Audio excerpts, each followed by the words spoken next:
sexually oriented content.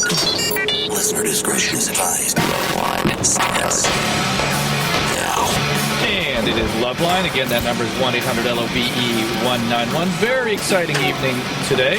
Yeah. Why don't you introduce our guest? Oh, I don't know.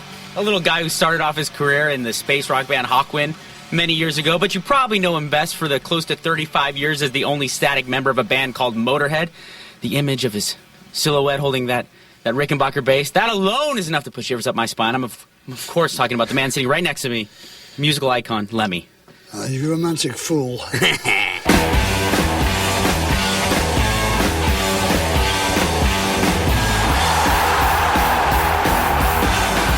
Man's the modern Jesus. Yeah. To be honest, he's fucking Jesus Christ. Motorhead is my life. Without Lemmy, there'd be like Motorhead, there'd be no Metallica, no Megadeth, no Slayer, nothing. There wouldn't be any of the heavy metal we have today. Rock and roll, he's Lemmy. Lemmy, he's rock and roll. Rock and roll! Hey babe, don't act so scared. All I want is a special care. If I hear Motorhead, I will bang the whole child. Lemmy is God. They drop a nuclear bomb on this planet, Lemmy and cockroaches is all that's going to survive. Move over for a damage case.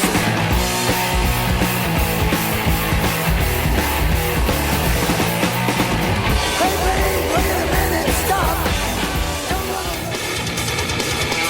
Hey everybody, it's Loveline. Lemmy from Motorhead in the house. Mike Catherwood paying homage. You know it. Current CD is called Motorizer. Came out last year as the 24th CD for Motorhead. Amazing.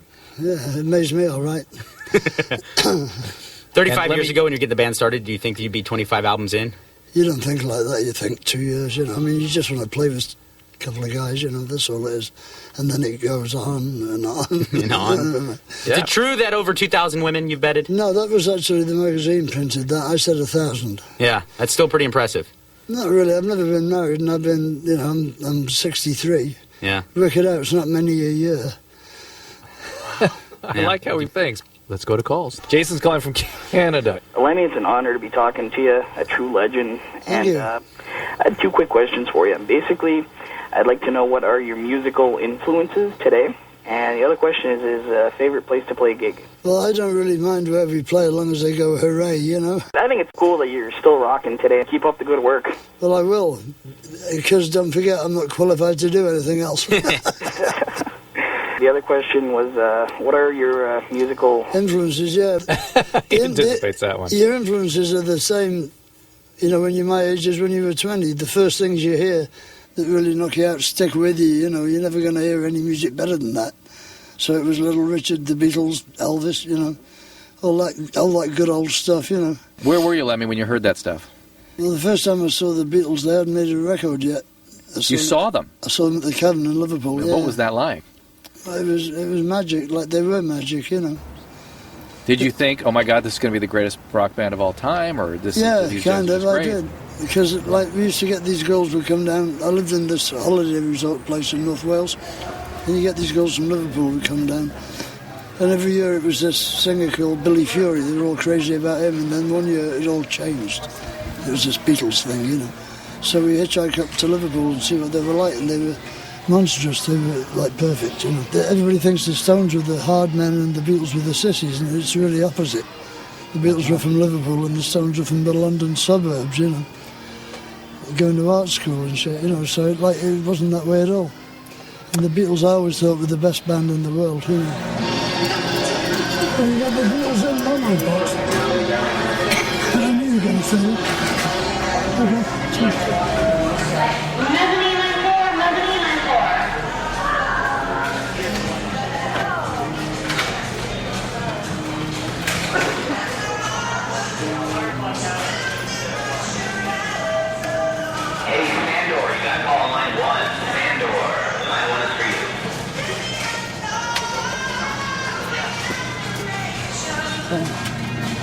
How about that? Did you find that? The owner gave you hers. You want it? Let it go. Yeah, I'll come over right now.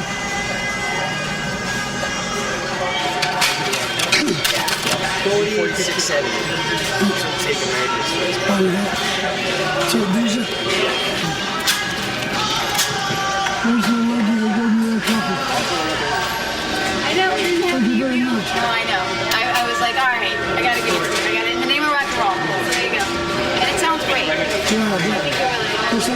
Yeah, exactly. The original, the whole thing. A couple of them, like, I mean, Dr. Pepper is some amazing stuff. I think you really like it, and I know you're stuff. All right, see you later.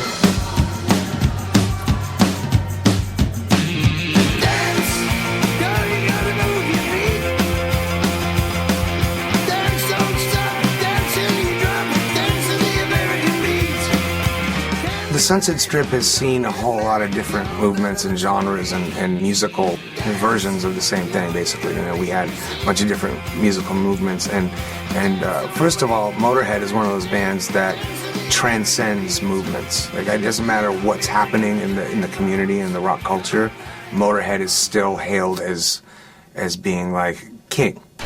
When he moved to LA, became part of the scene, he was already embraced. It was just basically his throne was waiting for him. Down to speeding. 2 cameras, hey Mark. Hey. Action.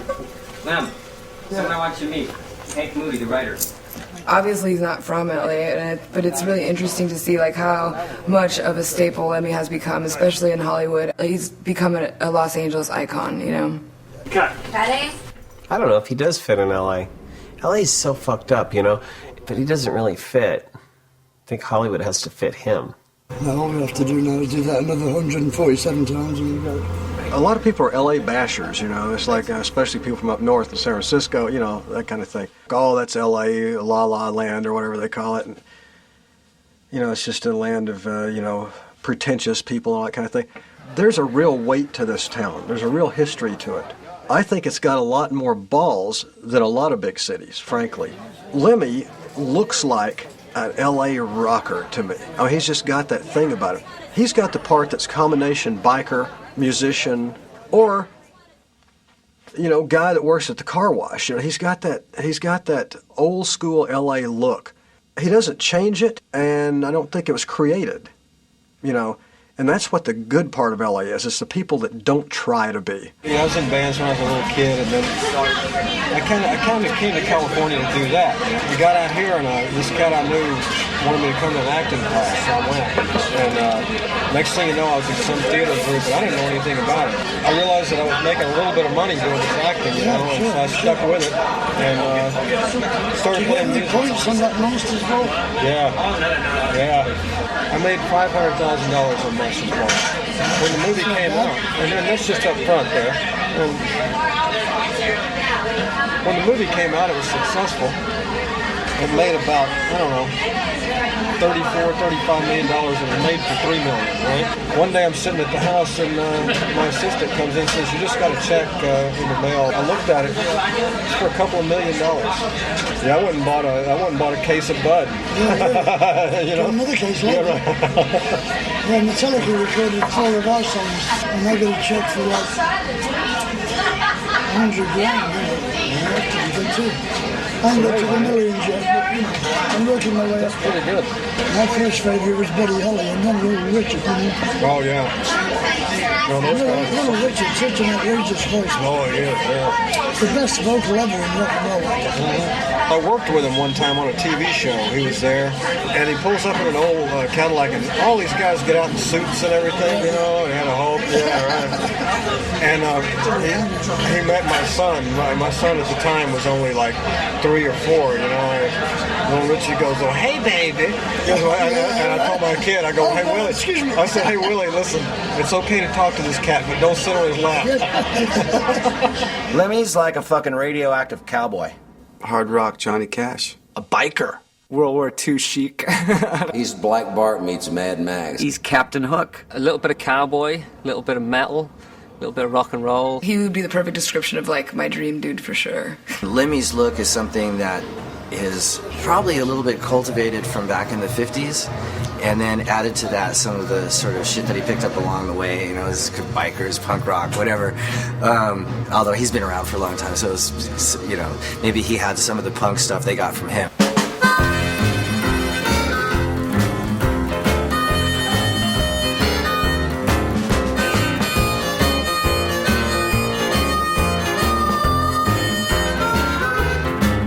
Describing Lemmy's style is not that easy because, you know, from boot to boot, it always changes substantially. Let me tell you, babe, got a very distinctive and good aesthetic sense. He actually will bring me drawings of what he wants. If I was to really give it a specific name, I would probably say it's like a Western jackboot, because he likes these boots with like a squared off nose, like almost military looking, almost like a cavalry kind of boots, with, Motorhead flair to it, of course. We were at a rehearsal place in the Valley. This is back in the mid-'90s. And Motorhead was right next door to us rehearsing for a tour. Every day we would see Lemmy out at this video game in this lobby area. And it was summertime and it was really hot in the Valley. And Lemmy was wearing these shorts. Now, if I tell you he's wearing Daisy Dukes, it was like a thong, dude. You would walk out of our door and the first thing you would see when you walk out of our room was Lemmy bent over this machine. So it's basically Lemmy bending over with his ass in your face. That's a weird scene. And we're all wearing shorts, but our shorts are, like board shorts. Finally, I got the balls to walk up to him and he's playing the game and I'm like, hey man, hey Scott, how are you? And I'm like, hey, we just all been wondering. He's like, what's that? And I said, what's the deal with the shorts? Like, seriously. And I'm like thinking, like, I'm afraid, is he gonna punch me? Like, what's gonna happen here? And he's like, what? What do you mean? And I said, they're really short. Like, what's it like? We see your ass every day. It's kind of weird.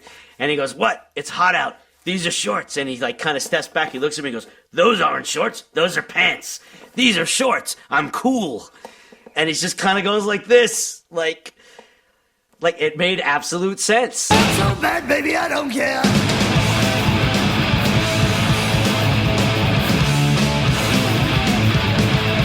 What anyone thinks, what anyone cares, it doesn't matter. He's just Lemmy. You either take him or you fucking don't. And they don't give a flying shit whether you do or not. There's no words. It's just, he's Lemmy. I mean, it's almost, it should be a verb. Nobody told him to do anything that he wasn't completely natural and comfortable doing. And that's rare, man. And that's why I think we respond with respect, because we want to be like that. I think he's a renegade. There's not that many of them anymore. Everybody assimilates. Go along to get along. To get what they need to get. And I don't see Lemmy as that kind of guy. I see Lemmy as doing things his way to get where he wants to go. And that's attractive because people don't do that anymore.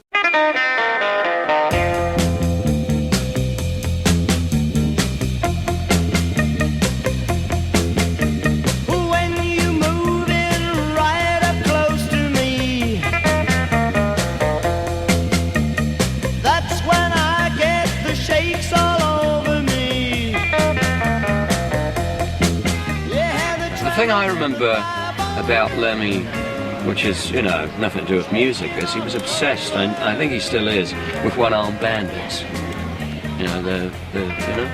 And I can remember Dingwalls, the little club in London, very, very popular by the canal. I think that's probably the first time I ever met him. You walked into Dingwalls, and just inside the door was the one-armed bandit, and without fail, he would be on that. And sometimes all night, I don't know if he ever won, but God, he would play that thing for hours. He loved it. I've never seen anybody love those things so much. They should bring out a Motorhead one-armed bandit, and if you get 3 Lemmys, you win the jackpot, Shaking all over.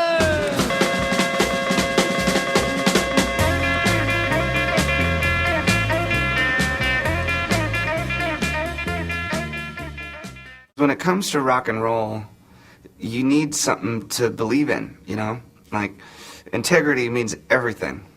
Musically, of course, when you go and you see a band and it's coming from the heart, it touches you even more because there's some sort of human connection. If you go up and see some robots just moving around the stage, you might as well go home and play a video game or something. But when someone's playing rock and roll from the heart and they really walk it like they talk it, you pay more attention because it makes you feel like a human being in a way. Like, to connect to someone doing something really honest or really true, it's important. And so, to me more than any other rock musician, I consider Lemmy a legend, you know. But to me, more than any other rock musician, he is the baddest motherfucker in the world. Mm-hmm.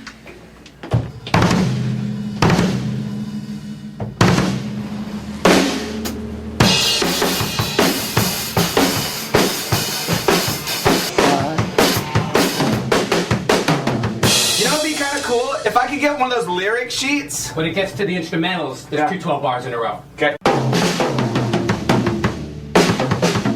So Dave, let's just check the levels here for a moment with Lemmy, make sure that he can hear himself.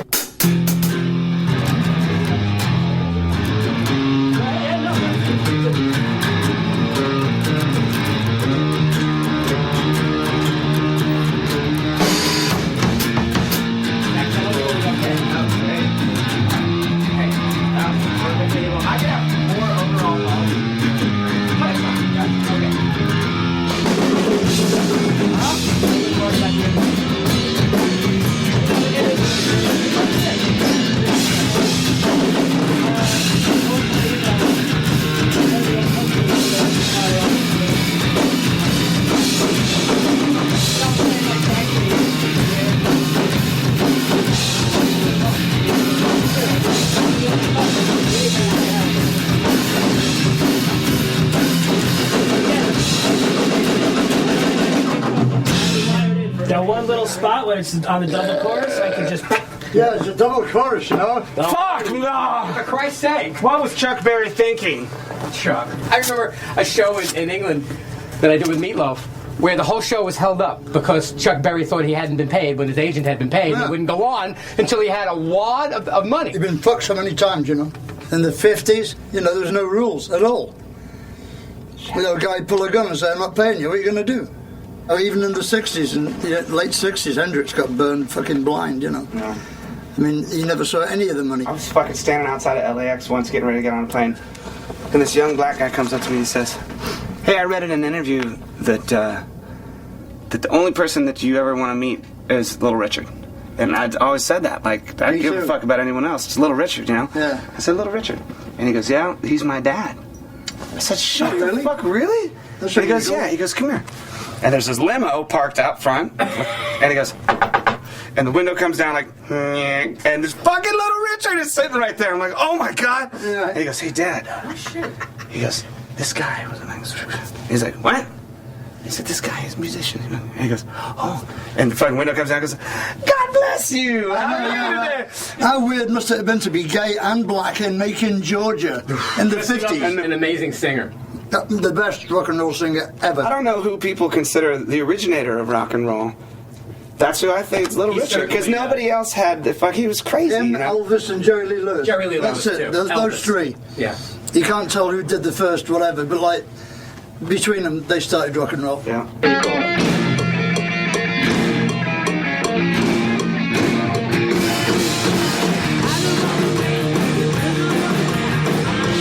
When you meet the originals, you realize, like, oh, they're, you know, of course they're troubadours or renegades. They're fucking freaks. Yeah, they've been renegades all their lives, you know. Yeah. They don't know how to do nothing else but be a renegade. Right. So that's where you got all of the music that was different than anything else, like Little Richard, fucking a gay black dude in Macon, Georgia in the 50s. What was he going to do? There was nothing he could do but play rock and roll. Not going to be a boxer, is he? Probably not. People say, don't you like Prince back in the 70s, you know, 80s? I said, no, I've seen Jimi Hendrix. Well, he comes on with scarves all over him with the Stratocaster, you know, are you kidding? I used to score for Mitch, I used to score dope for him. And I used to score acid for Hendrix. He was a very fair man, you know, I'd give him 10 trips and he'd give me 3 and take 7. Very generous. You know, but you had to take him then on the spot. He would take 7. Yeah.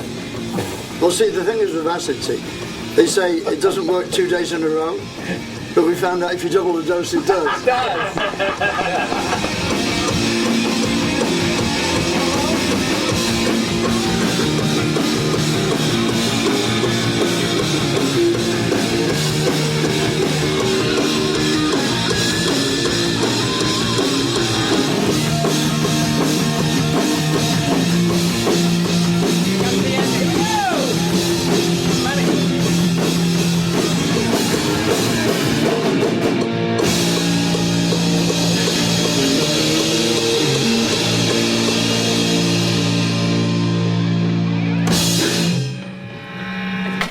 Yeah. Yeah. Let's see what he is leaving back. Are you here for good now? Yeah, I'm not going away for a while. I'll call you when I get back. Yeah, I do. Let's go have a drink. I haven't been to the Rainbow in ages. I had this fight going on with the fucking darkness this band, right? Oh, that's why I fucking called you, because I was sitting there. We went to the show, and the show was fun, you know. So we went up to the Rainbow, and we're sitting there, and the singer, I'm sitting at a table talking to the singer, and he says, hey, you recorded a song with Lemmy, right? I said, yeah. He said, yeah, we kind of have a little feud going with him right now. I was like, really? Why? And he said, well, he reviewed our record and he said it was fucking shit or whatever. And I said, I'm like, oh, have you ever met him? He said, no. Because I don't think you'd met him before, had you? He said, no. I'm like, oh, dude, he's the fucking greatest guy. I mean, he's really, yeah, well, you know, so I called him a fucking cunt or something in the press. I'm like, oh, you know, honestly, he's a good dude. You like him. And then I said, yeah, I'm going to go take a piss. And I fucking got my cell phone. I'm like, Lem, what are you doing? Come on up for a drink. So I got that all the darkness to send down. He sees you coming. It was just like, oh fuck me, no. And then Lemmy sat down, and at first I'm like, hey Lem, what's going on? He's like, oh, you know, just I wanted to go down to the Darkness gig, but they banned me from the show. And I said, oh, have you met Justin, the singer? Well, I talked to him for about half an hour that night. Yeah. And he didn't change my opinion one bit.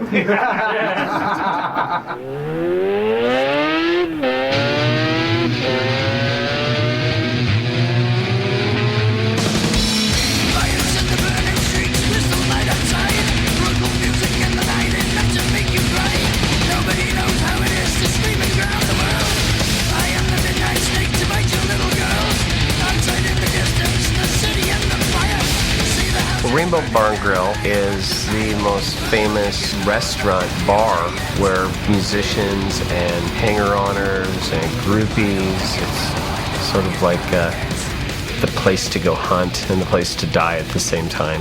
It's a rocker place. If you're a rock and roller, you come to the Rainbow. If you're not, don't come here.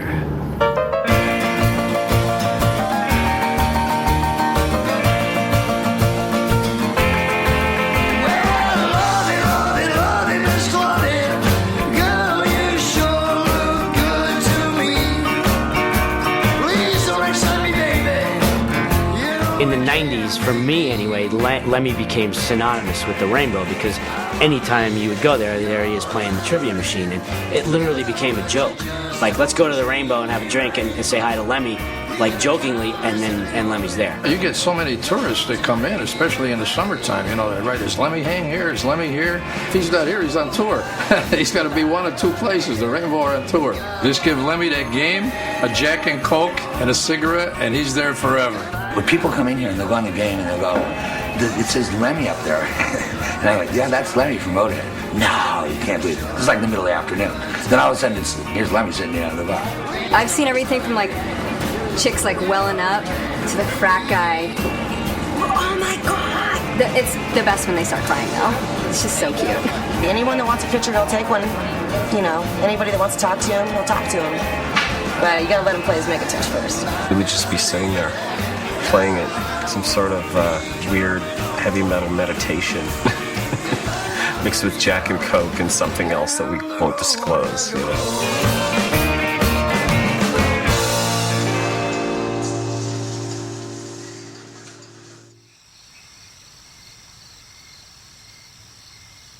I was a house painter for about 3 weeks, working for this old gay guy called Mr. Brownsword. How's that? It's true too. Mr. fucking Brownsword. It doesn't come any better than that. Monty Python couldn't do better than that. Luckily he fancied my mate, not me, so I got to paint the upstairs while he was attacking Colin downstairs, you know. It's funny as shit. I worked at the riding stables in the summer. I worked on the fair in the summer when the fair came round. What else did I do? I worked in a factory for a while, but that was fucking terrible. I grew my hair till they fired me. We had the beach and the sea and the horses, you know, so it was great. I had a pretty good childhood, you know, I ain't complaining. Said they fucking ruined it and put the school in there, you know. I'd heard before that Lemmy went to school here, but I'd heard a load of rumours about it first, and then I went and checked on the internet and found out it was true. I heard Lemmy got expelled from this school. And for what reason? Apparently he was playing his guitar down the tannoy, but I'm not sure if that's true or not. I don't even know if he wanted to be a rock star or anything. I think it just came naturally, because that's how he seems. He just seems like pure rock. If you like to gamble, I tell you I'm your man. You win some, lose some, it's all the same to me. The ace of spades, the ace of spades, the ace of spades, the ace of spades.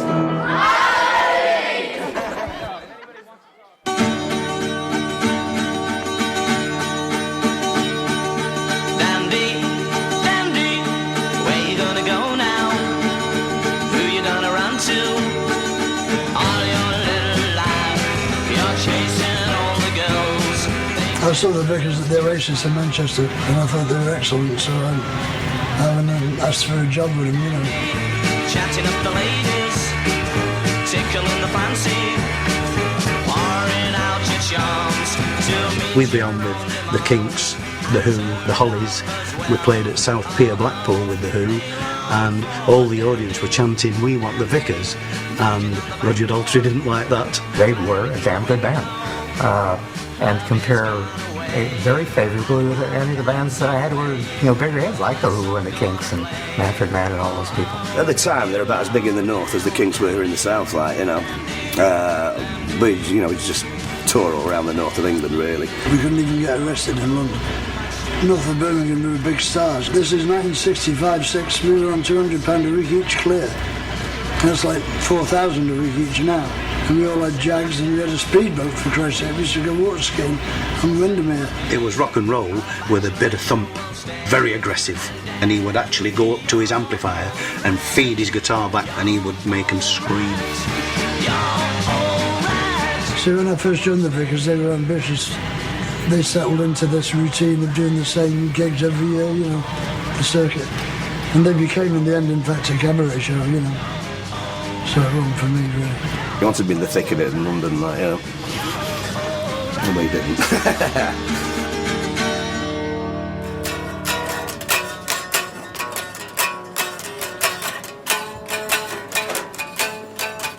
What I really like, about the Lemmy mythology is that he used to be a roadie for Jimi Hendrix, too, which scores a lot of points in my book, man. He would rather play an instrument than carry it. And so that kind of gives you the idea. I think just as a resume piece, defining, what is a rocker, to his core, the kind of guys that if I can't be in the band, I'll carry their equipment. He hung out with musicians and he just did it continually until people let him play. And he's really come up the hard way. Go away, Greg. He said one of the most amazing one-liners I've ever heard in my life to me, and he explained it. He said, "I remember before there was rock and roll." I said, "Wow, that's a wild thing to say." I said, "What do you mean?" And I'm not going to try and imitate his voice. He said, "I remember when there's only Rosemary Clooney records." He goes, "I remember before there was rock and roll. There was just like your mom's records." He said, and I think I'm paraphrasing. He said, I think he said something like, "Then we heard Elvis and we never turned back." He said, "We heard rock and roll," and we said, "That's us." In the 60s, how I got albums, I had to go down, and singles too, I had to go down to the electrical appliance shop, and he would order it for me from whatever company, and this is purely he wasn't licensed to do it or nothing, it's just a friendly basis, And he'd order them for me, and like 3 weeks later they'd come back, Buddy Holly record called Wishing, and the Buddy Holly record called Learning the Game. Eddie Cochran, 2-3 steps ahead, and I had to order that and something else. These kids, without knowing it, when they listen to Motorhead, they're getting Johnny Cash, they're getting Chuck Berry, they're getting Eddie Cochran. It was the same thing with the original punk rock guys. They were very influenced by that music. A lot of times the fans don't know that, but when they're listening to Ace of Spades, they're listening to Eddie Cochran. That's Lem's influence.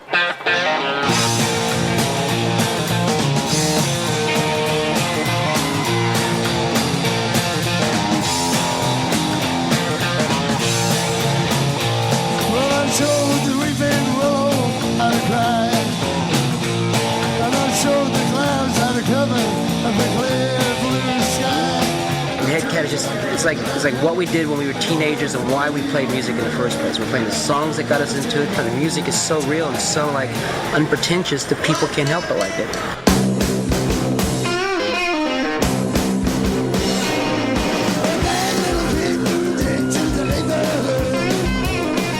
genesis of Hit Cat was someone wanted me to do one track for an Elvis tribute record. I know Lem loves Elvis and Johnny Ramone, so I thought what would be cooler to get John and Lem on the same record. So we went in and we did the song. John went home, and we had all the studio time left because we did it so quickly. It was just for fun. We all knew all the same songs by heart, so we said we should do an album, you know. So we did.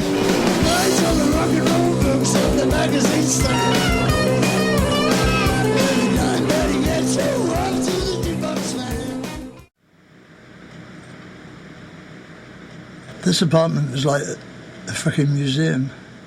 It is a museum, really. I've seen museums with less shit in them than I got. It's one of those things, you know, this was like available and it was near the Rainbow, you know, which was the only point of reference in LA I had, you know, because all I've ever done is come stay at the Park Sunset, wherever it was, and come up to the Rainbow, you know, which was what we used to do. There you go, he's pretty cool, isn't he? Really? That's the Metal Hammer Award, 2 of them. This is a porcelain model of me done by somebody and given to me on the road. It's pretty interesting shit, you know, you got to give them some great stuff. But the platinum album is from Joan Jett, and the gold one is from Lita Ford, because I wrote a song on that album. That's from the Wacken Festival in Germany, and this is my clan, Scottish clan Fraser, and this is my honorary membership in the Rangers. There's my action figure. You got to keep it in the original box, see? Then one day it will be worth as much as $5. Silver and gold record for Ace of Spades. This is from Hammersmith, Odeon. This is from No Sleep Till Hammersmith stuff. And this is by a German cat. It's really good too, huh? I wish I hadn't dropped it, you know, that's the only thing. Now, why not move? Well, for one thing, I'm never going to get a place like for the money I'm paying here. I mean, I've got a place that's rent control. They can't put it at more than 6% a year, yeah? So I'm still only paying $900 a block from Sunset, you know. I'm never going to get a deal like that. And I'd want to live around here because I like it around here, you know. What's your most cherished possession in here? My son. Oh. Because he's the only one I got. I mean, I have another one, but I've never seen him, so he don't count, really. Neither have I, no. No, neither of us, no. Well, his mother went and found him 2 years ago. She said he's like 5 foot tall, it's just like me. And he's a computer fucking programmer or something. Really? Did So she said, you know, she's a social worker, right? And she's put on a bit of weight, so she wears these like paisley smock things, you know what I mean? Like, and she said he put his head in his hand when she told him she was his mother. She says he hadn't got the heart to tell him who his father was. Pull him out on the balcony with a fucking pistol, you know what I mean?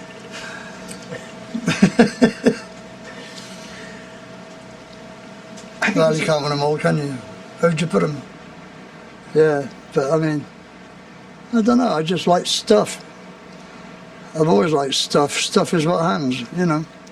In your life you get stuff. Then you lose some stuff and you keep some stuff. And at the end you leave it to some other poor bastard to be saddled with it the rest of their lives. You know. Don't worry, kids, you'll love all this shit soon enough. I'm looking forward to that. Yeah, really, I've no doubt, yeah. I'd rather have you than all that stuff. I know, yeah. I can never imagine why that is. Why people would rather have some gobsmack human, you know, instead of a load of money. Right. I never understood that. Well, money doesn't, you know, love you back, does it? You can spend it, but it doesn't love you back. You can imagine it does. Well, I know that you met your dad when you were 6. I met him too. Yeah, we met each other at the same time, actually. Simultaneously it was. Funny how that happens. Like two ships meeting in the cosmos, man. It's like a memory that's all frayed around the edges and all sepia-toned. Sepia, see? Actually, I was sepia then. Yeah. I was almost see-through, in fact. Yeah. I just remember tugging at these slim legs in jeans. That's me, you see. And that was him. But I was very small, so I just saw the legs. Describe what happened. I don't really remember what. It was a dope deal. I was waiting for some hash to arrive or something, and I was in the kitchen making a piece of toast, and this small blonde child came in and, "You're my dad, I'm your son," and my mum's in the other room. I looked round, there's bloody Tracy sitting there, babbling like an idiot as usual. I don't know how he got there, because, like, she wasn't in no dope deal because she didn't do drugs, right? So why was she there? Well, my mum went How looking. did she get in there? Well, she went looking for you, I know that. Oh. And that's because when I was about 4, I was, in like a kindergarten, right? Right. And there was this other kid that came up to me and he said, I've got a daddy and a mummy. And I was like, well, I've only got a mummy, right? But he said, you must have a daddy because everybody has a daddy and a mummy. So I went home and I said, where's my daddy? Where's my daddy then? You bitch. And I got this look like, oh yeah, we don't talk about him in this house. And then I think after that, endeavours were made to introduce us to each other. Ah. I didn't want to live with his mother, you see. Because it was only like a casual sex, really, But I love Paul. I like Tracy. She's great, and she did a really good job bringing him up, up to a point. And he's turned out to be a really clever kid, and he's good. He's a great musician, You have no idea how good he is, My mum knew the Beatles, right? Oh yeah, she used to go out with John Lennon, didn't she? Yeah. Yeah. Obviously trying to get to Paul McCartney through him. No, she lost her virginity to John Lennon. Yeah, right. The story that I've been told by my mum was that George liked her. Ah. And he would shyly, coyly look at her when she'd walk past the bus stop, and George would be standing there, and she wasn't interested in George. Right. And then, but I don't know. I mean, maybe if she had been interested in George, it would have lasted longer than with John. Never know. It didn't last long with John, did it? No, it didn't. But she always talked about it. She was very smitten. But she called you after Paul, not John. So, Yeah, that's a strange one, isn't it? Yeah, she must have been thinking about Paul when she was with John, perhaps. Well, perhaps she called him Paul, and that's why it didn't last. I've had some... Oh, I love you, I love you, Paul. Yeah. What? Yeah, Paul. No, we swapped girlfriends twice, didn't we? Yeah, we did. At the Limelight and then at the Stringfellows, wasn't it? Yeah. Yeah, we swapped girlfriends one night and then did it again about 2 months later. Yeah. Well, a lot of chicks like that, the old man and the son as well. Yeah. Must be, it's like screwing the daughter and the mother at the same time. It's like that, yeah. That kind of thing, yeah. Yeah.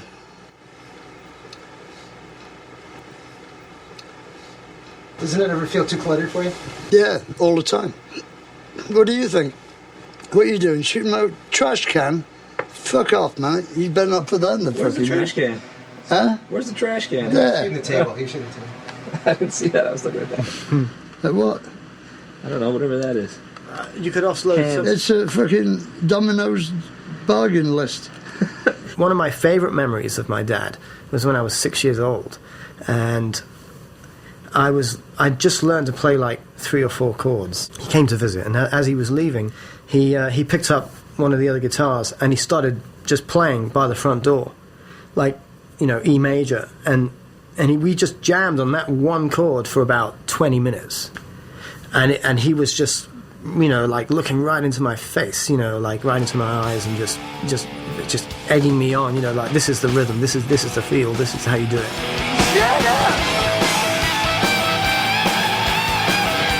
Probably the 3rd time I'd ever seen him, or something like that, and so that was a major event in my life.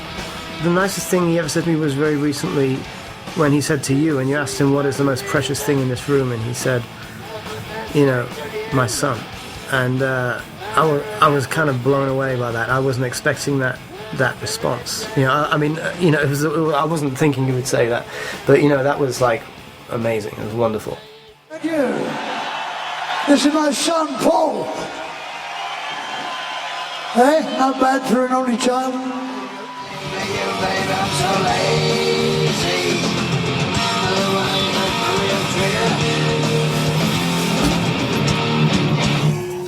Go take it to him, Scott. Some size. Oh, that's cool. Yeah. I present this tank. Isn't that bad? Yeah. I served several years in the U.S. Army as a special operations soldier, both in Ranger Regiment and Special Forces, and I have served in Iraq and Afghanistan. I know Lemmy's a big military history buff. That was kind of my rock and roll connective tissue to the military was probably Motorhead. I would wear Motorhead T-shirts, over there, in a way, kind of stating my own individuality, not to glorify war or say, yeah, war's really cool or whatever. It is what it is. It's a function of the human condition. But Motorhead it's good go-to-war music. As most people might know, he's a World War I and World War II historian. 1916 was their first Grammy nomination record that was about World War I. And he's a collector in I would say just war memorabilia in general. I remember watching a BBC documentary with him, and he's over here showing me this airplane, that Messerschmitt or something. I'm trying to remember what it was. And he's going, that's wrong. I go, Lem, it's a documentary. He must have researched this shit. Brings out 3 different books to show me that plane wasn't even built then.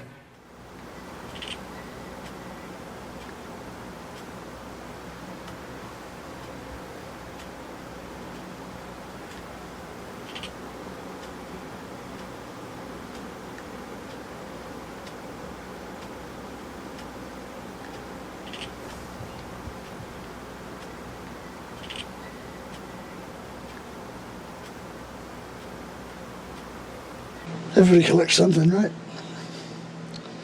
Drummer in my old band used to collect elephants. The elephants all over his fucking apartment.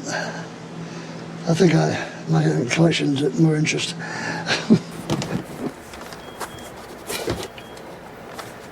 Luftwaffe Damascus sword. See the blade? That's Damascus steel. It's a Luftwaffe first model dagger. Quite pretty, I think. Purely decorational. These are Masonic daggers. Look at that. Huh?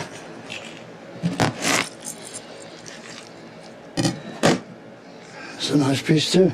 This is from Toledo, not Ohio. Yeah, this freaking thing. What is that? British. That's British. I think it's from the First War though. And this is a German bayonet.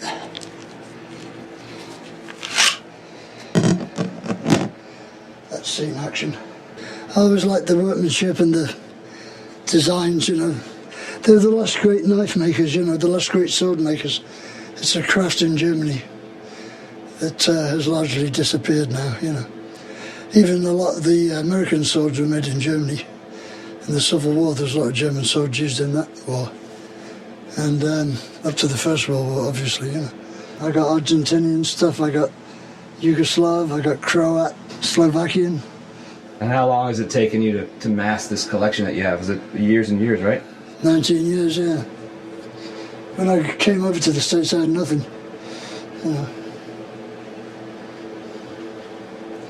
So there we are, come on.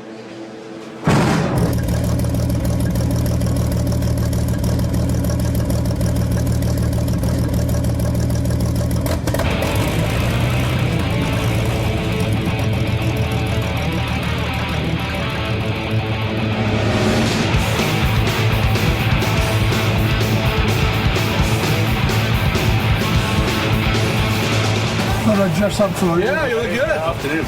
See you out How you doing? Good to meet you. I'm Jim. Scott, nice to meet you. Steve, how you doing? Hey. We put all that. Check it out. MP40s, the G43, K98.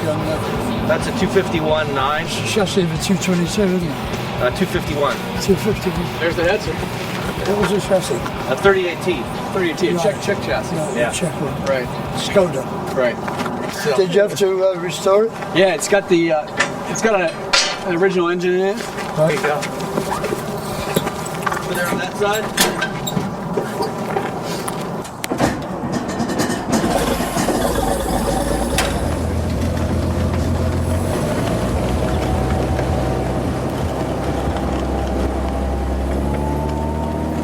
Well, this is actually the smallest tank that the Germans made. It was made actually in Czechoslovakia based on a Skoda design from before the war. And this was called a Hetzer, 38T chassis. It was a tank killer. This is a big gun for a tank this size. This is 75mm armor piercing gun, you know. This would stop anything, more or less.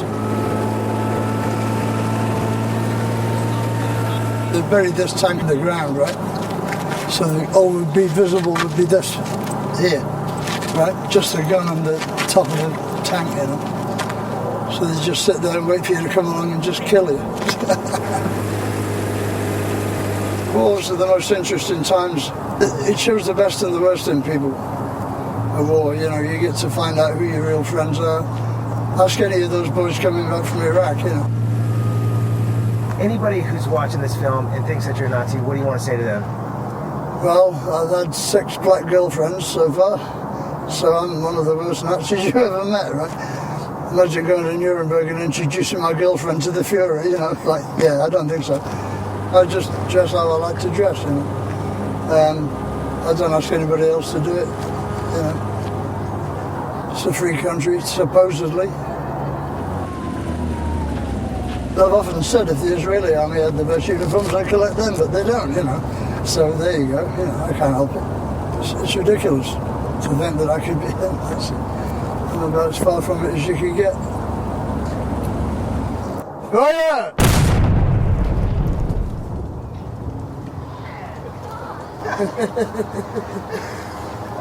How was that, Lemmy? That was great.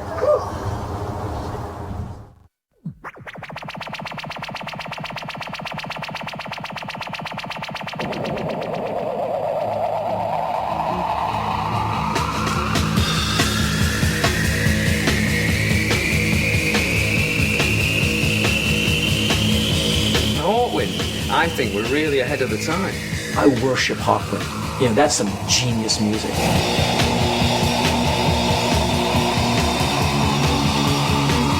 They were kind of like a prog rock group that punks were allowed to like.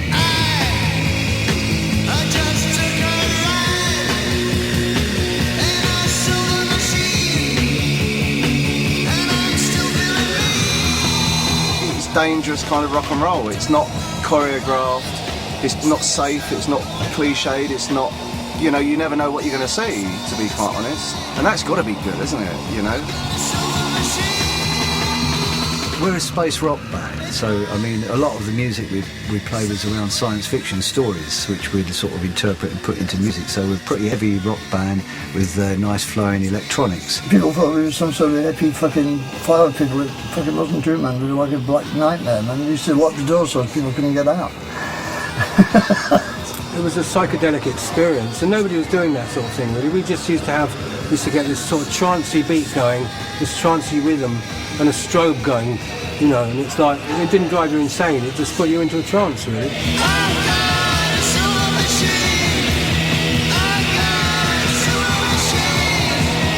It's quite odd as New Order.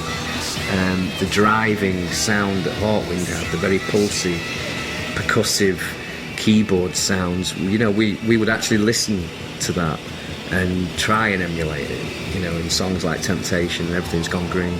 We actually did try and rip off Hawkwind. And they represented the first sort of counterculture, you know, with IT and Oz Magazine, and that was all very coming up. romantic. It was a wonderful time to grow up to be a kid. Yeah. But mostly I remember standing at the front drooling at Stacia. The girl with you the know, breasts out. with a girl with her breasts out, which was incredible for a 12 or 13-year-old. You know what I mean? It was like our education. We were a bunch of misfits, basically. It was like a family. You know, it was like a family. And we had a huge following, you know, we just, because we do any gig, and we'd do a gig in London, it would be like a drug dealer's convention. Dick and Lemmy were sort of always into a lot of speed and grumpy. Dick was always grumpy because they'd been up for a few days, and we'd get picked up in a van and he'd be all grumpy, and Lemmy would be all surly and get him slammed the door and sit down, you know. We were in the States touring, and we were in Niles, Michigan, on the way to Detroit. I don't know if you know where Niles is. It's on the other side of Michigan from where Detroit is. So we pulled over at a roadhouse to eat, and I wasn't hungry, you know, being a speed freak. So I just got this new camera, so I went out prowling around looking for things to, you know, yeah, with the new camera. And I got conked over the head in this abandoned housing project and fucking came round without my camera, without any money. I go back to the roadhouse and they're gone. And dumped me there, you know. I mean, what kind of shit is that? You know, one of your band members is missing after you have a meal and you just drive off. That's not the way I work, you know. And so now I'm stuck here, so I have to hitchhike across Michigan. I go up to my room, crash out for about 2 hours, down the sound check, do the show. Crossing into Canada the next day, I get busted for speed. In jail for 2 days in Canada, handcuffed to a fucking iron bar. And then I get the news as I'm going into Essex County Jail with my overalls over my arm, going into the delousing section. This voice behind me says, "You're bail kill, mister." So thank you, you know. Flown to Toronto immediately, do the show, 4 o'clock in the morning, fired. Apparently they only got me out of jail because my replacement couldn't make it in time. I found Lemmy in certain ways quite hard to work with because we were in a band where everybody was taking different drugs. So you had this sort of disparity between people of where they were and, you know, what sort of wavelength they were on. You know, I was into sort of psychedelics myself and pot and mushrooms and peyote and all that sort of thing, pretty calm stuff, you know. And I think Lemmy was more into amphetamines. He used to hang the band up because he was never on time to leave in the morning, where we had to get up and catch a flight somewhere, and we'll all be downstairs waiting to go, and Christ, you know, where is he? You know, I'll have to go upstairs, and he'd be still in bed, you know, you'd shake, come on, Lemmy, for Christ's sake. And it did cause a lot of stress within the band. All of us, you know, all of us got pissed off over it. It wasn't, you know, just one or two. We did get pissed off over it. And then he got busted at the border sort of thing, which seemed to seemingly, when you're on tour with all the stress factors, like the last straw, you know what I mean? And it was decided, the majority, you know, the band said, no, enough's enough, and that was it. When I arrived at the gig, and I said, you know, where the fuck's Lemmy? And they said, this other guy, Paul Rudolph, was taking his place, that they'd sacked Lemmy, and I mean, I was devastated, but I'm the type of person who I keep a lot inside, so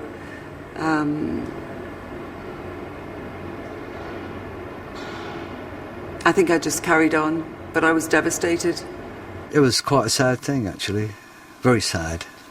I mean, he was very upset over it, and well, we all were, really. It was coming for a long time, because what it was 70s drug snobbery, you know, like they were all just doing organic drugs, man, you know, and I was doing speed and organic drugs, so I didn't like that, you know.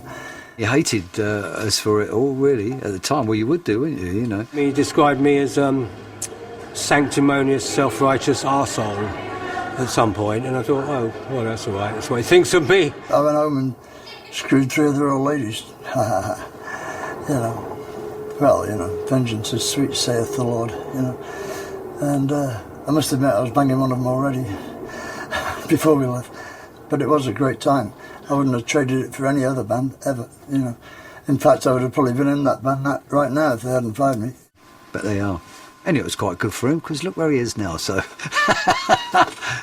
How long have I been on the road? Yeah. 19 years. 19 years? Yeah. Give or take a year. I mean, isn't it boring after a while?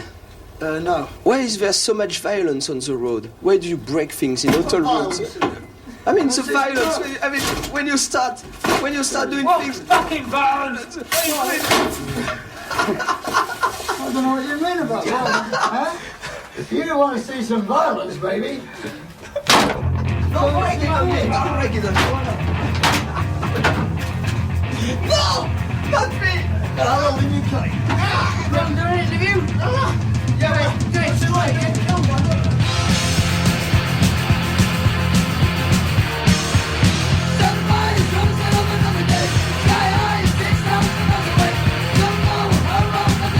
Lemmy was at the beginning of heavy metal, you know, maybe even pre-Black Sabbath. If they'd said to me, who would you say was the original metal band? You know, not, I mean, it was, I tossed between Lemmy and Black Sabbath.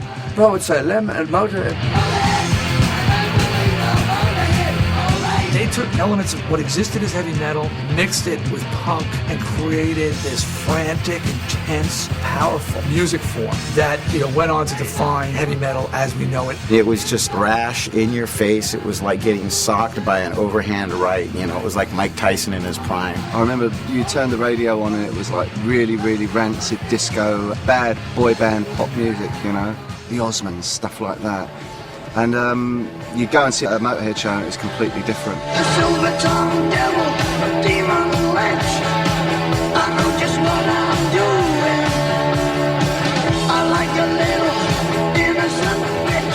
could not believe that there was a guy singing like that on a record, and people were digging it. It's like, whoa. I mean, one of the headlines we had, the worst band in the world, you know, but it was in big letters.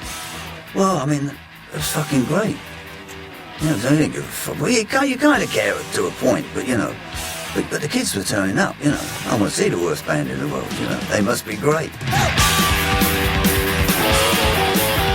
Motorhead was speed music and 3 people on speed. Consistency of energy could be contributed to that. And our slim figures. I think everybody just tried to be that heavy. After that, nobody's achieved it. We fancied ourselves, Guns N' Roses did, like, if we could ever be even close to as heavy as Motorhead, we'd be successful. Back when I was young, like late 70s, early 80s, we were very punk rock, you know, and I had in my little shelf of one of my old rock records I bought as a kid, Steve Miller, Aerosmith, Led Zeppelin, all these bands I used to go see. And then punk rock happened. Then I saw The Clash and the Ramones, and my life was changing, and all of a sudden that's the old in with the new. And you'd see someone with long hair, like, well, he's a hippie, I can't listen to that music because Johnny Rotten says that. And then someone would pull out the Ace of Spades record, and you're like, oh, well, wait a minute, because this kind of goes against the gospel of the punk rock, because they're long hairs and it's metal, but you put the record on and go, damn, man, I can't help it. I'm a Motorhead fan. It was their look, it was their attitude, it was their music. You felt by listening to their records that they didn't fit in. You felt that. And when you didn't fit in yourself, there was that instant fucking lightning bolt connection, like, oh shit, they're one of us, they're us.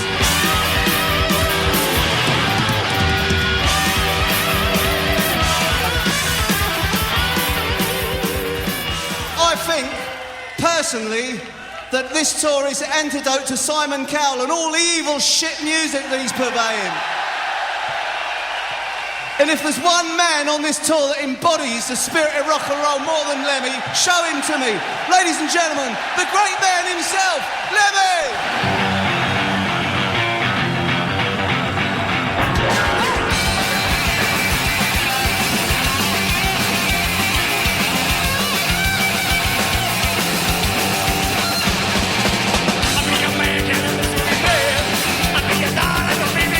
The Damned split up, and Brian James went off and did other stuff, and we thought, well, could we possibly have a Damned without Brian?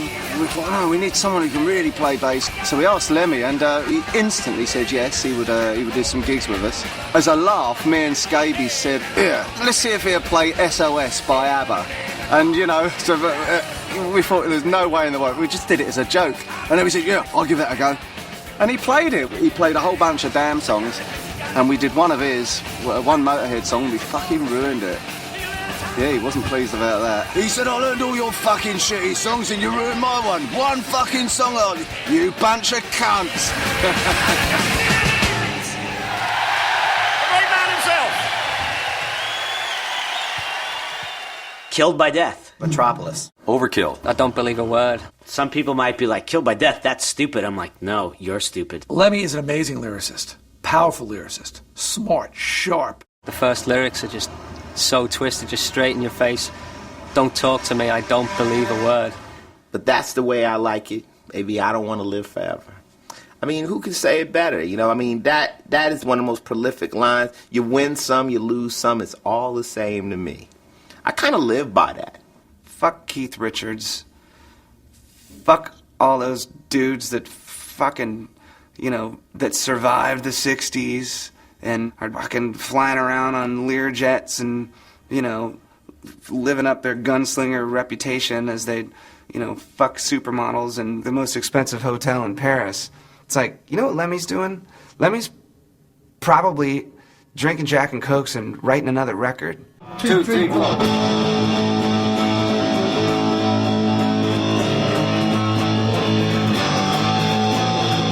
One of the lyrics that Lemmy wrote for me was Mama, I'm coming home.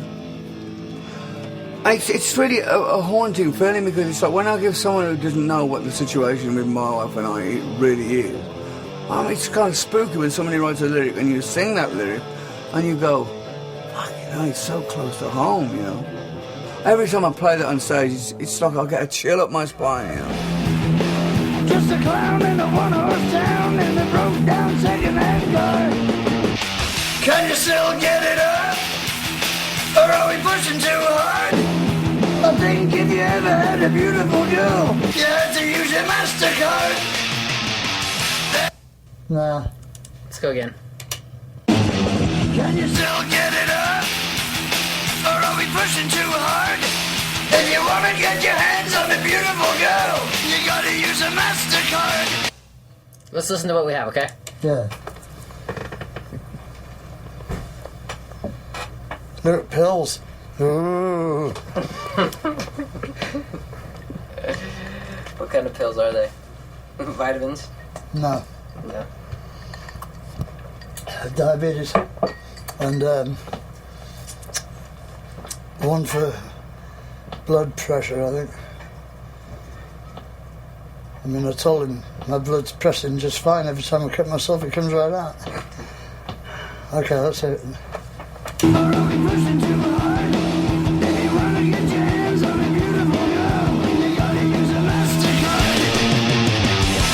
no excuse for bullshit, so don't try to beat me none. You better shake some action. Bring it on, bring it on. We were sitting around talking, and he asked me about a quad injury. I had torn my quad like maybe a year before that, and he just out of nowhere said, when you tore your quad, did you think that was it? Did you think your career was over? Were you finished? And I said, I went through my head a few times, and but I just kept going with it. And he said, when they told me I was diabetic, and I was really sick with it, which was actually right before he did my song. He said, at first I thought, I'm done.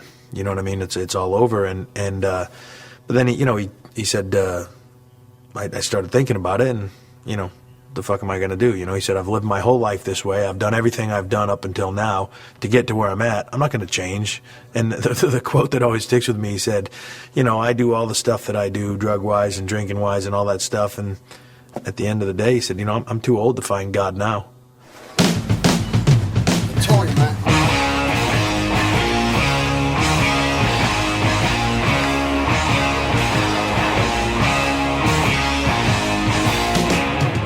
Wanted us to do a couple of songs with him in the studio.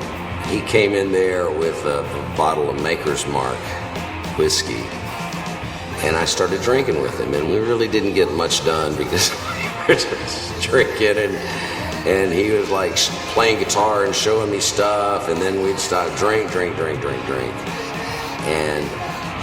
the next day I had to go to the hospital. Lemmy gave me alcohol poisoning, basically. There's the Marlboro Reds, there's the Jack Daniels, there's the speed, there's the strippers, and there's the gambling. That's what he liked. I remember me sitting down with Zach, and he's showing us like Beatle footage and stuff, and he says, do you want a Jack Daniels? And me and Zach, far out, So I remember this. He takes out a fifth of Jack Daniels and cracks the seal, and then hands it to me, and then so I take a swig off it and hand it to Zach, and Zach takes a swig of it, and then he goes to hand it back to Lemmy, and Lemmy is opening another fifth for me and opening another fifth for him. It was like having a beer with the guy. He wanted us to drink the whole fifth, just like, we're drinking a beer. We're like, holy shit, no. First time I ever met the guy, says hello, and proceeds to offer me crystal meth. This is a fucking hardcore dude.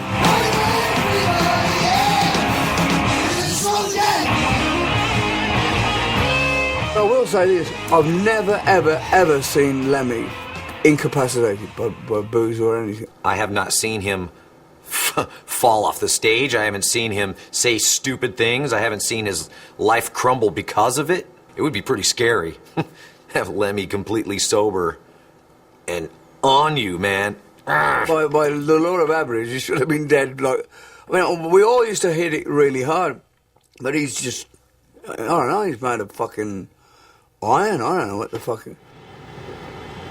No, I don't really want to advertise all that. I don't want kids to take any drugs because of me. I don't really want them to stay off drugs because of me either, but I don't want to advertise a lifestyle that killed a lot of my friends. Okay? Here's another question for Lemmy. Jose. Lemmy? Yeah. What do you credit to your longevity? You drink, you smoke, you party a lot, and I want to know what you credit to it. Not dying. That's the secret. That's the secret of survival, not dying. I don't know, I was lucky, right? Because a lot of my friends didn't make it, Yeah. And I did. I never did heroin, see. That was the one. I never saw anybody die on anything else. When I was about 17 years old, he said to me, "Son, promise me that when you grow up, don't do coke. Please, just don't do coke." And I was like, okay, And he says, "Just do speed, it's much better for you."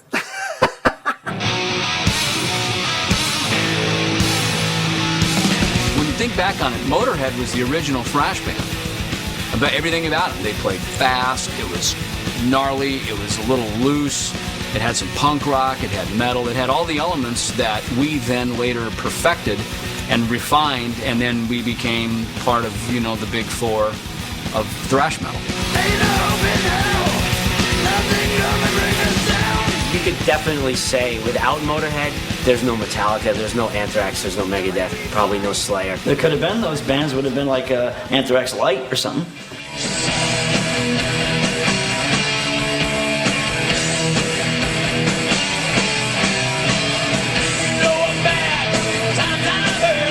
I mean, it influenced me big time as a bass player, big time, because of the levels of distortion, the speed of it all, like the power of it all, and the relentlessness of it. I can't even begin to say how much of an influence Motorhead have been on us.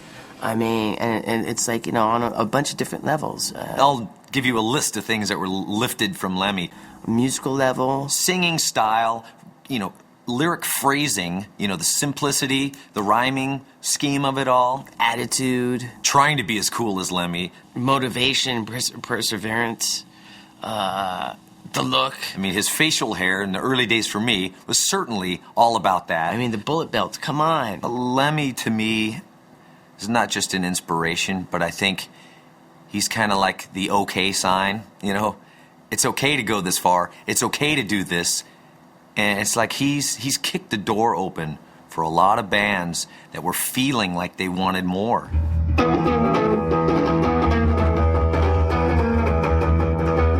Only way to feel the knot. I can't sing that way. Like the opposite.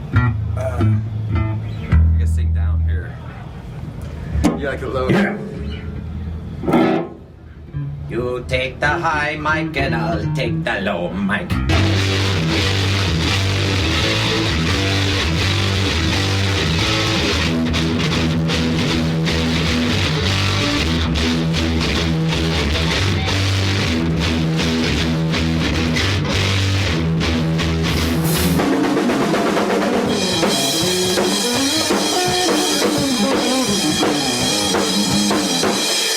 What's up, motherfucker? Hello, sir. Great to see you, brother. Good to see you too. Hey, what's happening? What? Hey, Lemmy, how you doing, bro? What's happening? Good. What do you want to do? You want to do? I'll do the first one, you do the second one? Yeah. Do the third one together or something? Sure. Or a line each or what? You do the high harmony? No, not anymore, no. Grab your balls and you go, ah! No, that's the theory, yeah. What ending do you have for Damage Case?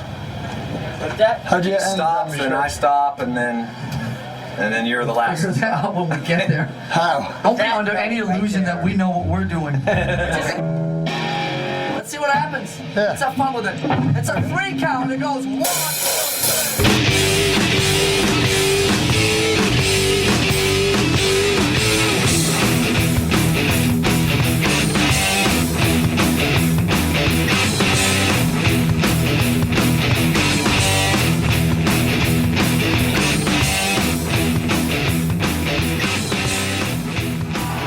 Is it time to go home yet? I didn't think so. You can see there's an extra amp up on stage here. We have the distinct pleasure of inviting on stage with us one of our all-time idols, and I know the reason that Lars is so into music, right? He followed him around, pestered him forever. I think he even threw up on him, something like that. Lars is the biggest Motorhead fan on the planet, all right? And here is the godfather of heavy metal. From Motorhead, the one and only Lemmy Kilmister!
We got At one point, I hadn't seen Lemmy and the Boys for a decade or whatever, and I wound up doing a show with them, and, well, surprise, surprise, same dudes are on the crew as when I toured with them back in the early 80s, and here it is the 90s, and they're like, hey, D, how you doing? I'm like, holy crap, you know, but this is Lemmy. It was just like a big family kind of thing, without getting too cliche. We rely on each other. We love each other, we hate each other, we love to hate each other. We've done a tour, we've gone home, come back. The first time you see him again, everybody's like, oh, you know, it just feels tight. There's not that band crew thing with this lot, it's just friends.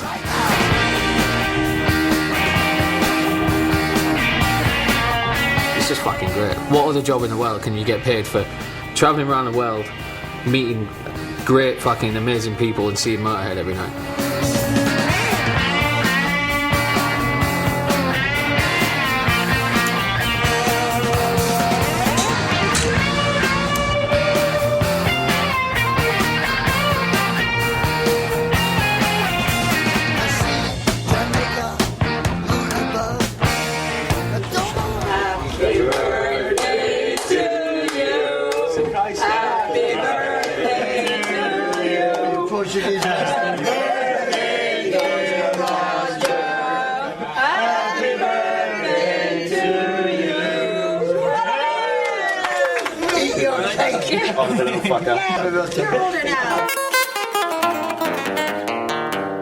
What I've seen in rock and roll bands that I've been in, you know, the money comes into play and then the attitudes change. You fucking want to act like a rock star. Motorhead doesn't do that. Motorhead isn't in that. You know, Motorhead's in it for the music. Motorhead's in it for the fans.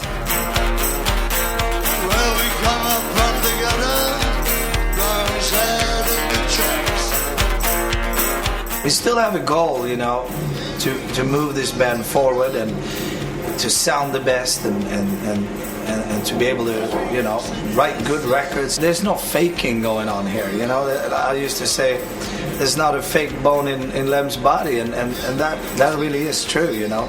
And I can say the same for Phil and myself as well, that we're not faking us through year after year, you know, pretending or so. And I think that is reflecting out, you know. It's like an aura around us, I suppose.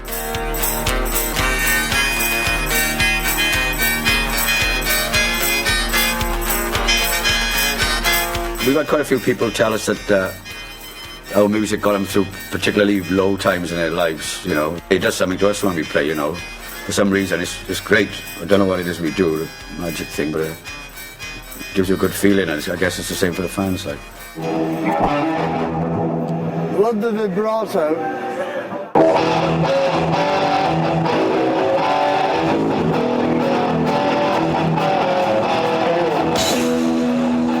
I asked him for his autograph when I was 12 years old, folks.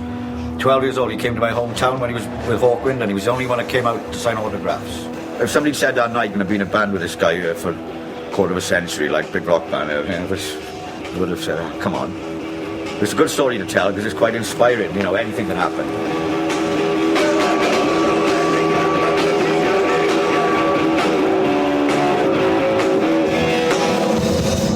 Fucking microphone. What's the point? Listen to it. Didn't you know that it was doing that all afternoon? I mean, there's nobody tested the mic before. I've done a few gigs with Motorhead and gone to sound check with them. It's so fucking loud. You really can't do much. So, you know, there's a lot of yelling going on. 1, 2, 3. That's perfect. Just a bit more. An ear doctor would probably be amazed at just how well Lemmy can hear, considering the abuse he gives his ears. There's one thing about Lemmy, he'll always hear you if you offer him a drink, even if you walk up behind him. We're the loudest band in the world, in the Guinness Book of Records. You know, that's what people want. They want it loud. They want it loud, they want it fast, they want it Lemmy. Is it loud enough? No! Are you sure about it? This is from Inferno. It's called Killers.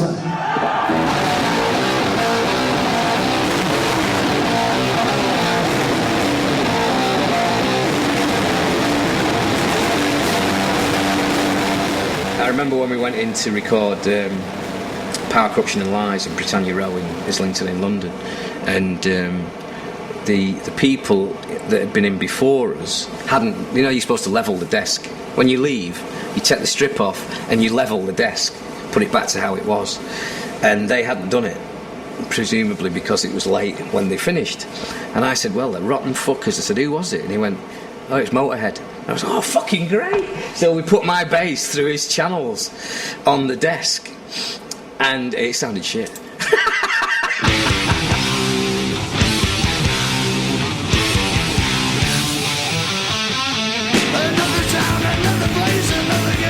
When I think of Motorhead, I don't think subtlety. It makes me think of a door blown open. And his voice it's rasp, you know, it's like eating fucking nails. It's kind of like it's more like a wind coming at you. I had the impression that someone's coming up behind me and spanking my ears. Everything starts going grainy. That's it. It's like being in a sandstorm, basically. That's it. It's the oral equivalent of being in a sandstorm, I would say. When the lights go down and that motherfucker hits the stage and he blows that cigarette out of his mouth and just whines into the bass, it's game over, man. You can drag anybody to a Motorhead show and they're gonna go.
Thank you kindly.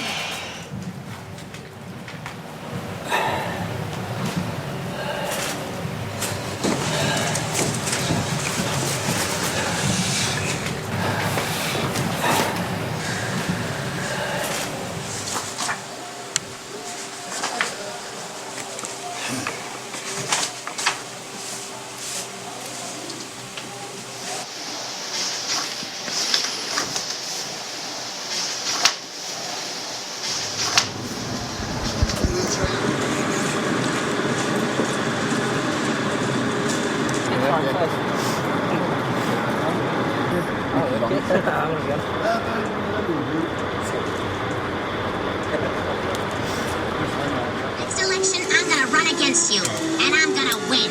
All right, Mrs. Griffin, you want to take me on? Fine. But if you plan to beat me, you'll have to... What is it? A bee just flew in through the window. Don't. his mail. First order of business, free honey for everyone. Yay, may you be, may you be, may you be. Ow! Oh, done stung myself.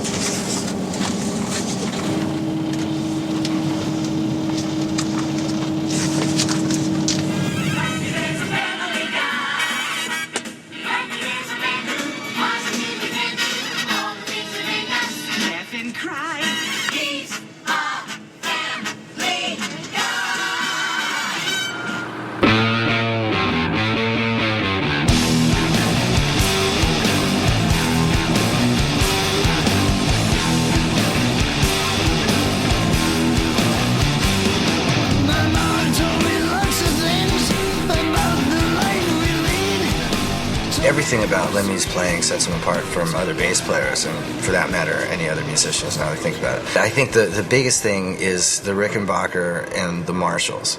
That's a sound that I don't think I've ever heard anybody create on bass. And he plays it a lot like some heavy metal guitar players play. He doesn't play guitar on bass, but it almost sounds like guitar. Well, the basic difference is that most bass players sound like this. Whereas I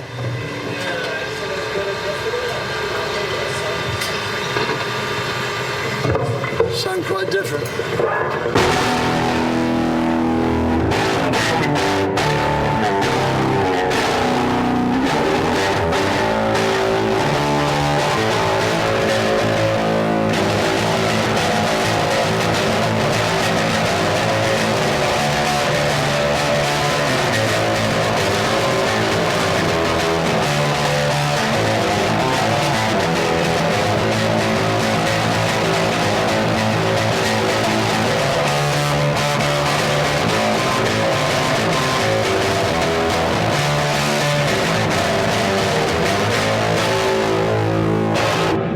Like that. I always wanted that sound, but I didn't necessarily know it then. It evolves, you know. What would you say, Tim? Sorry. How would you say my bass playing encompasses my personal personality and my outlook on life generally in the modern 21st century already? Well, I think the phrase hammer and tongs comes to mind. Really? Yeah. Not hammer, an anvil. An anvil and tongs. And tongs. Yeah. And hammer. And hammer. And stuff like that. Yeah, very hard. Actually, he's never heard us, like when we both at the same time when we both about different things. Like, you're talking about actually, you know, he talks to one thing one minute and not the other. And nobody ever fucking understands the thing we say because actually we just two geezers trying to get along backstage. You know? Yeah, and everything like that. And things like that. Yeah. Or something else. Americans usually have a nervous breakdown around now. How do you know the CIA weren't involved in the Kennedy assassination? He's dead, isn't he? How do you sell a deaf guy a frog? Do you want to buy a frog? How do you make a dead baby float? 2 scoops of ice cream, 2 scoops of dead baby. How would you describe the life you've lived the last 30 years in the rock circus? Controlled madness. But is it still as fun as it used to be to go around the world and play concerts? Yeah, it's great, you know, it's a great job, I recommend it. You know, it's almost as good as being a TV interview. Still a lot of groupies backstage. See any? But what makes you the proudest in your career? Survival, I think. Every year that goes by, I get a bit prouder, you know, because we proved that we weren't the trash band that they said we were originally, and every year we survive proves it a little bit more, you know, like that, right? What keeps you going? 30 years. What keeps you going and going? Well, see, you have a dream when you're a kid, and my dream came true, so why stop it? How long are you planning to keep going? Oh, until 2047. Then I might slow down a bit. Might be 2048, I don't know. I love everything about Lemmy. The music, fucking everything. Like, there's nothing not to like about Motorhead? It's a band that's got it all. They're hardcore. They're proper hardcore band. They're like, I don't know, like Sax and all that shit. They're like excellent. They're full on. They've always been full on. Motorhead are like, they set a standard for all the others to follow. Every time you see them live, they make you deaf. I don't have to listen to my wife. So many, for about 5 days out of every year, my wife is totally ignored because I just, oh, sorry darling, I can't hear you. I can't hear you. Sorry, I just can't hear you. They've made me stone deaf forever!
That's all right.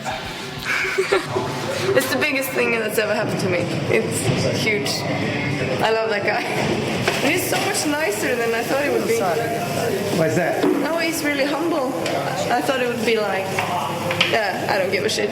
But when I said, your music really means something to me, and he looks at me and says, thank you. That, yeah, it really means something to me. Got a job there. This is a mistake. This is a mistake too. These are careless. You look at him, he's probably very intimidating, but this is one of the nicest guys you could ever meet. I mean, there's so many people that hit him for stuff, and you know, you just look at him, and most of the people in his position would not pay attention to half of these things, and this is a guy who go out of his way to help anybody. You just see it in his heart. When I was married before, right, and we were all on the road together. My husband was huge, at the time, my husband Matthew, comes from Indiana, like just redneck kid, idolized Lemmy, like huge Motorhead fan.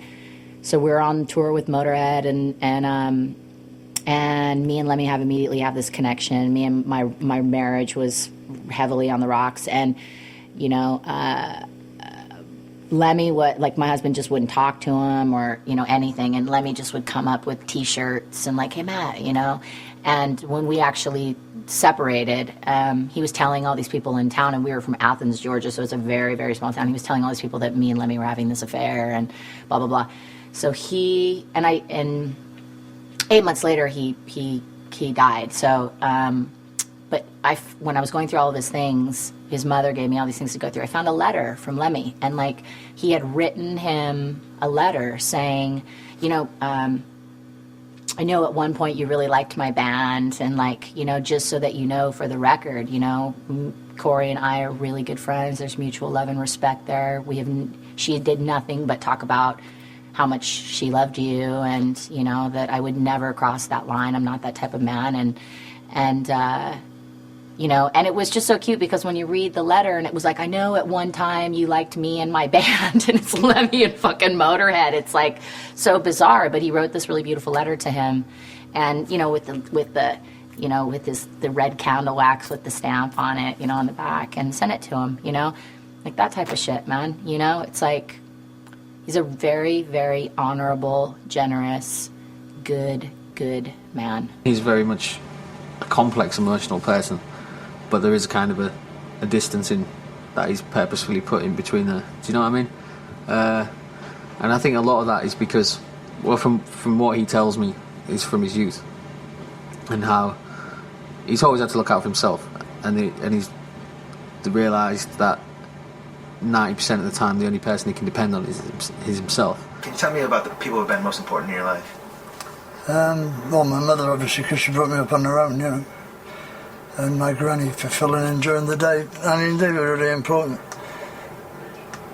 And they really dictated my outlook on things, you know, because being brought up by two women is different from having the big, heavy husband guy in the house, you know.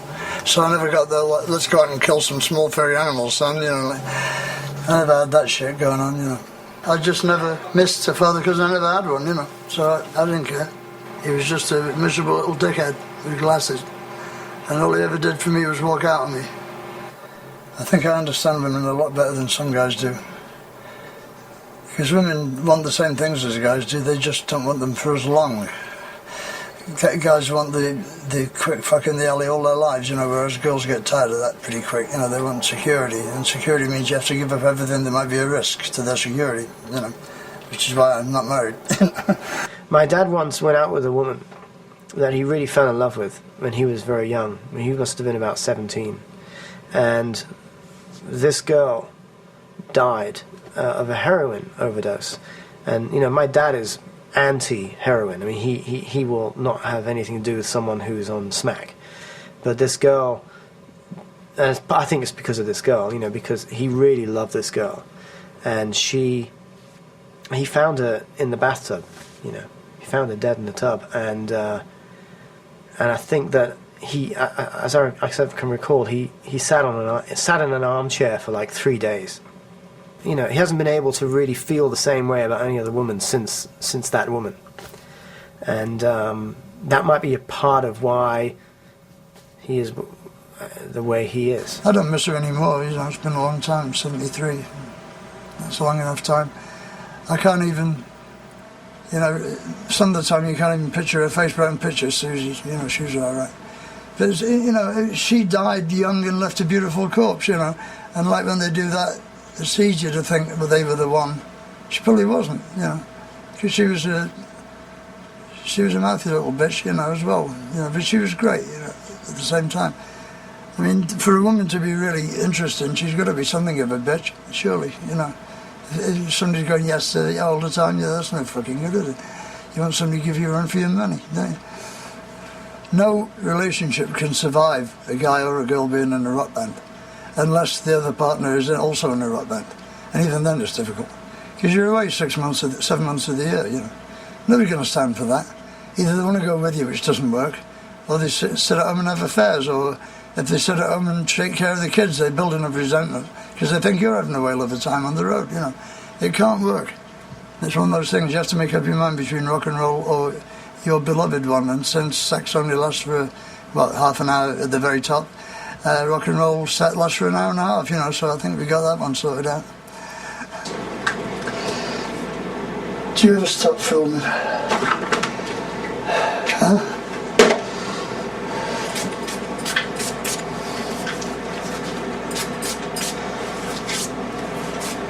So, what a pity you haven't got smell-o-vision.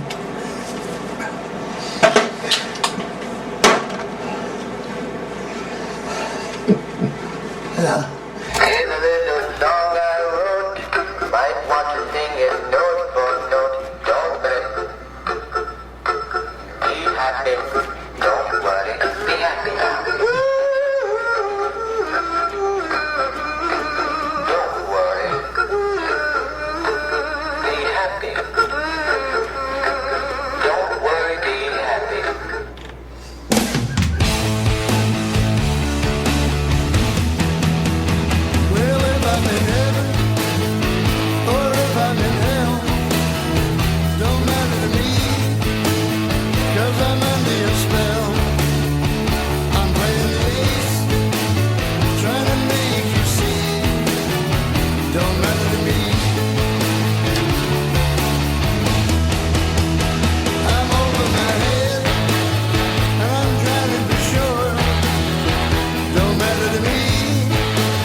I just can imagine the party. The party everybody's going to celebrate his life someday is just going to be like a head of state. I think he'll be sorely missed throughout the world when he goes. But then, I think the way it'll be, and I think the way he'd want it as well, there's not going to be many tears shed, but many, what fucking great times we had. Do you know what I mean? It's going to be one of those. It's going to be a sad day, but also a day where everybody's going to get together and talk about the great fucking times that they had with that man and his music. I don't know how old he is, and I don't care. He could be 100 years old. The fact that he's up there still doing it is absolute inspiration for us. We got nothing to complain about and everything to look forward to.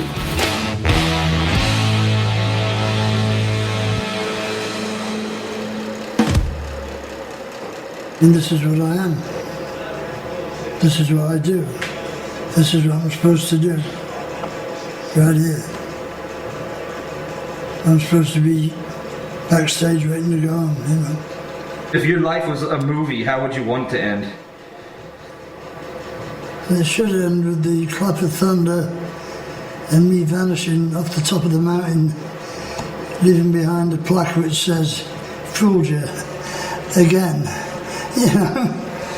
Something along those lines. But of course we can't afford the mountain, we can't afford the flash powder, and we can't get the cameras up the slope, right? So there you go. You can't have everything, can you? Where would you put it? Any regrets? None. Life's too short.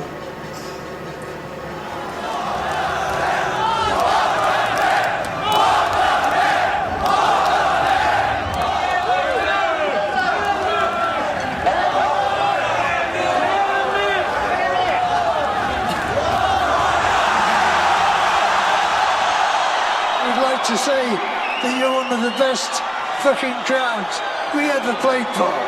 Thank you. Don't forget us. We are Motorhead. And we play rock and roll.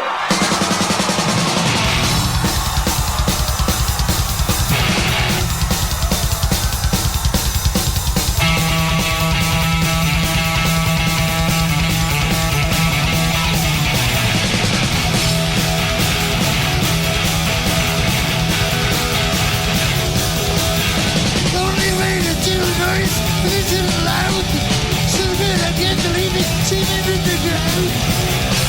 Don't sweat it, give it back to you.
makes you fuck. Don't shoot it. Give it back to you. Don't shoot it. Give it back to you. Over here. Over here. Child.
Roll for another fucking year. That was a good one this year. Right.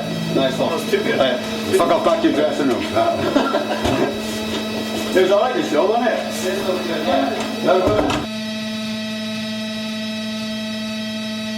Yeah, Friday, wasn't it? Bugger off, Craig. Yeah, give it a rest. Not in the elevator, give it a break, will it? Right. Alright, go on. Oh, fuck off with the cameras, boy. There they are. Have I worn you down, Mass? What's the matter with you, pal? What, a mouthful of broken teeth or what? Cheers, guys. Cheers, man. Good to see you again.